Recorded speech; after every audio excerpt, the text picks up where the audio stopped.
when we talked about how it's dangerous for your body to do a lot of inwards rotation at your shoulder? Oh, and this is almost all, even behind the back, it's almost all inwards rotation of the shoulders. Yeah, exactly. Yeah. Inwards rotation being this movement here when you're coming in this way. So what we need to do is to teach you and everyone out here how to strengthen outward rotation. Exactly. And something that can help with that too is also learning that your shoulders actually don't start here, they start here. They start in your spine because the muscles that help control the shoulder come and attach onto the spine. So let's go through some exercises where we can strengthen outward rotation as well as strengthen up some of those muscles that start at your spine. Are you ready? Yep. So Nick, I'm going to get you to turn and face away from our friends out there in Portland. And the first thing we're going to do is learn how to engage these muscles in between your shoulder blades. So what I want you to do is imagine that you're going to hold a big juicy orange in between your shoulder blades. So you're drawing your shoulder blades back and holding the orange there and then letting go. Now, people out there in Portland, I want you to have a look at Nick this way. Nick, let's do it again. Draw the shoulders back. Now, his cheat was his rib cage. So if your rib cage is flaring, I want you to draw your rib cage down in the front and maintain that here. Now, something that a lot of you will probably be doing out there is the chicken head dance, right? Exactly. Sticking the head out as the shoulder blades go back. So you need to make sure that, yoink, your head is right over top of your body, okay? So just simply holding your shoulder blades back, making sure your rib cage isn't flaring and you're not doing the chicken head dance is a good place to start, and relax. Now when you do this exercise, the desired place, the intended place to feel it is, let's turn around this way, right through here. If you're feeling it a lot through this part of your body, chances are you're shrugging your shoulders a little bit without even realizing it.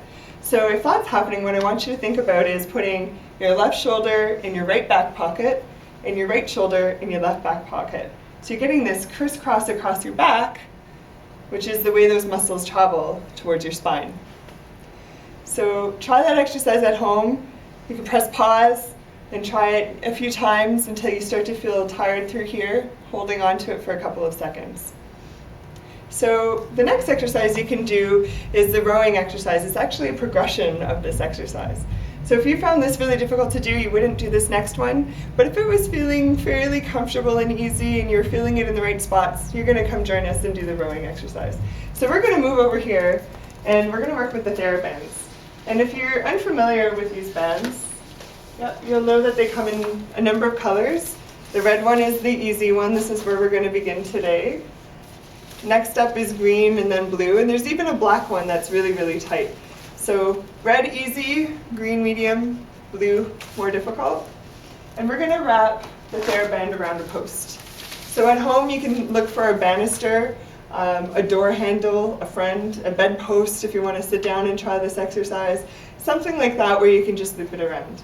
And you're going to take a few steps back away from it. So your arms are relatively straight and there's a little bit of tension on the band. So it shouldn't be super, super tight to start, but it should have a little bit of tension. And Nick has done a good job of getting a nice comfortable base of support. His knees are nice and relaxed, and he's thinking about his good posture to start. And in this exercise, Nick, you're going to start with the orange in between your shoulder blades that you just did before. Good, and once you have that, you're going to draw your elbows back to about your midline of your body. Good, and then you're going to hold the orange, release your arms, and release your shoulders. And try again, shoulder blades squeeze, draw back, no chicken head dance, thank you. And release your arms and last your shoulders. So you can see his shoulder is starting at his spine because it draws back, starts moving his arms, and then the elbows come back and then release forward and release. So try that exercise, moving slowly through it, don't power through it. And again, if you're feeling it too much up here, chances are you're cheating a little bit with the movement. And if that's happening, then just reduce how far you're pulling back. You don't have to pull your elbows all the way behind your body. Good. And release. Okay. So next, let's try to strengthen up our outward rotators of our shoulder. So with absolutely nothing in your hand, put put your hands like this, as if you're holding a newspaper but in front of your belly button. And your shoulder blades should be sitting back on your body gently, and you should be loose in the rest of your body. And I want you to just open up your arms, keeping your elbows close to your body, and bring it back. So it's like you're opening up a newspaper. Good? And bring it back in. Now the cheat that I often see is this, where the elbow comes away from your body. For this one, you want to actually stay really close to your body. And so now we're going to try the movement with our bands. So hold on to the bands in your hand, however you feel comfortable. And again, it should start off with a little bit of tension on the band. And we're going to open up our hands and then close. Okay? And keep on going, Nick. So you're opening up. Good. And just avoid all the urges to cheat on your posture. Good. Opening it up and close. Now when you're doing this exercise, if you want to spin around, Nick, I'll show everyone where you should feel it. You should feel it on the back of your shoulder and into your spine where all those stabilizing muscles work. Okay? If you're feeling it a lot up here, do that work that we did at the beginning where you're thinking about dropping your shoulders down and away from your head, putting your shoulders in opposite back pockets, and then continue. And if you still can't get out of a pinchy sensation, reduce the tension on the band. So you can start off with less tension, or you can go to a smaller range. Okay? And now that same exercise you can do with a little bit more of a challenge. So what we're going to do is we're going to hold the TheraBand in the hand that we want to work, and we're going to step on the other side. Okay? Now this time you're going to take your arm out a little bit, exactly. And so now there's a little bit of space in between your elbow and your body. And so Nick, from here, what I want you to do is keep this all in the same place, and I want you to rotate outward this way. So it's a bigger challenge on your body because your arm is out in space, and it's starting to strengthen up external rotations with your arm out in different positions. Okay? Good. How's it feeling? Yeah, it's okay. So again, if it feels sore, pinchy, anything like that, then reduce the tension on the band or drop back down to an easier band.